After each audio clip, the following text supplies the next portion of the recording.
एगो ग्राहक भी मिल गई, मिल नहीं गई, मिल गईली सवारी एगो सवारी मिल गई गुरुजी। सवारी रोकली नहीं रोकी, हाँ ई रिक्शा रुक गई। इतनी सवारी को जोर ढेर दे बैठा लगा, कहाँ जेबू कस ले चला जहाँ जाएगा तो उनको 5 मिनट में गई रास्ता। 5 मिनट के बाद वो सवारी मेहरारू बेहोश हो गई। अब बड़ा चिंता में पड़लो, कहा कि कहाँ ले जाई। 50 रुपया के चक्कर में ढेर बिगड़ी। कहा सदर अस्पताल लेके गई, सरकारी अस्पताल में ले जाके डॉक्टर के देखल भैया हम तो लेके अली हैं। 5 मिनट में बेहोश हो गई। आधा घंटा के बाद इलाज के बाद उन्हें हंसत आई डॉक्टर, बधाई हो। कैसन अरे पिता बन गए, मिठाई उठाई खिलावा। बुढ़ापा में हम नहीं कल मिठाई कटल मतलब लड़का के अपन छोड़ देबा खा। कल नहीं भैया हमार कसम, हम तो सवारी। अरे यार तो मेहरारू बुलावे पर मेहरारू बोले लटकैले आई। कल ई है ह तो गला ई है लड़का का बाप है। तई इनका जब सिस्टम खराब होला तो हमरी के फोन करवा, कल हम फंस गईली गुरुजी। जब मेहरारू कहलस कि यही लड़का का बाप हम, अब हमारा के फोन करल, हम फंस गई। हम कहली कैसन केकरा से फंस गिला? कल फंस गई ऐसे ही कि मतलब सवारी बैठली है मेहरारू अक्षरंग लगाओ थे करके तोहरे लड़का। हम कहली पागल हुआ, वो जमाना गयल।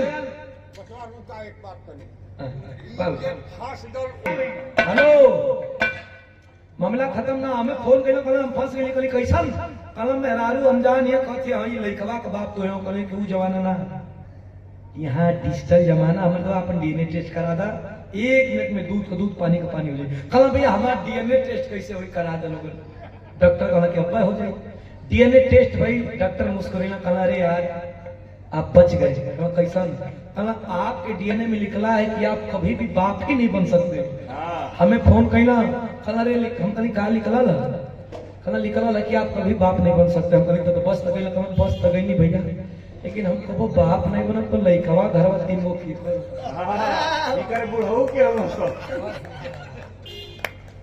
ऐसे कबो कबो फंस जाए के बोला।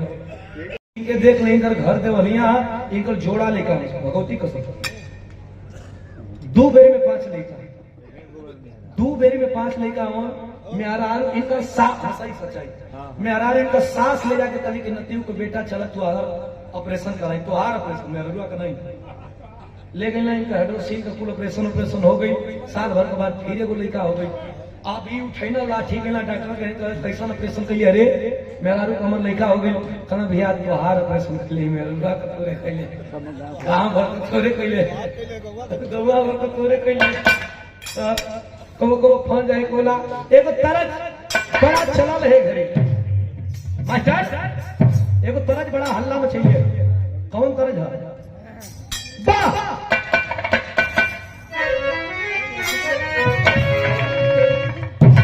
बच के आ जा भोजू। यादव जी बैठल बनी, ओला बुला के चल जाई। कैसे? कहा टेंशन में रहेला या मौज ले खातिर नहीं बोले जो कचकच वाला चीज हो गई, बॉर्डर पार हो गई, एकदम निडर होके बजावा। कहा मरवा तुमको देख के तला बताओ एकदम कौन सा नो कि कहा बनाई।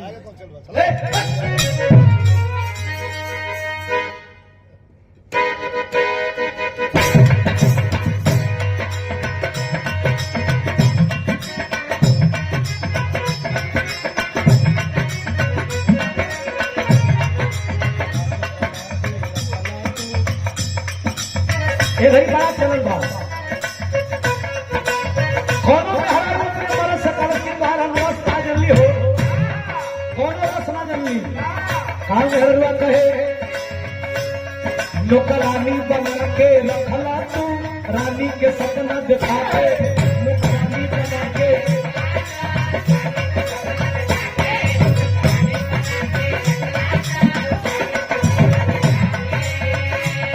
तू है ओना खोला के चल जाई। ये राजा जी माई के ओना खोला के चल जाई।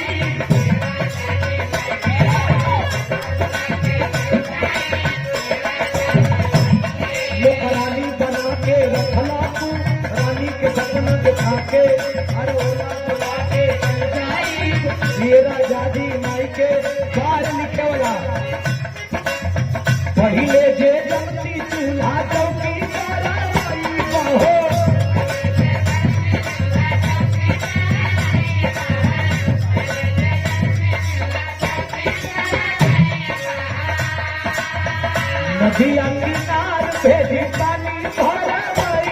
बहो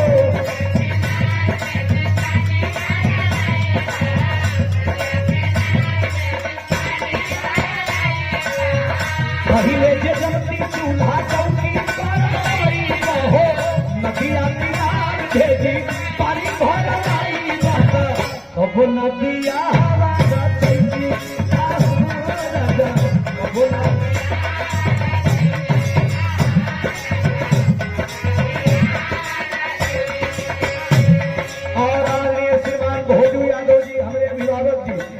हमारे गोलू भैया के पिताजी हमारे भी पिताजी हैं।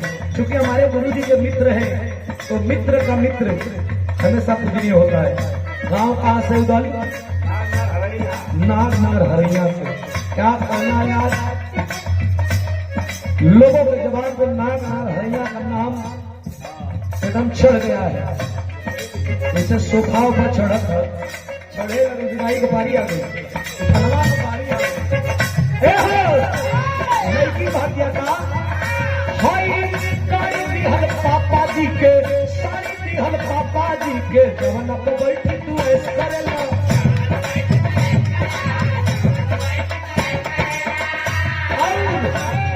अरे इसको खर्च नहीं कैस करेला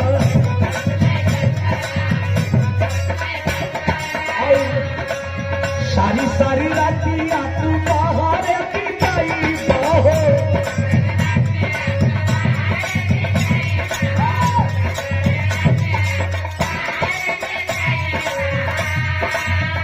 पूरा कमाई सवात पे लुटाई बहो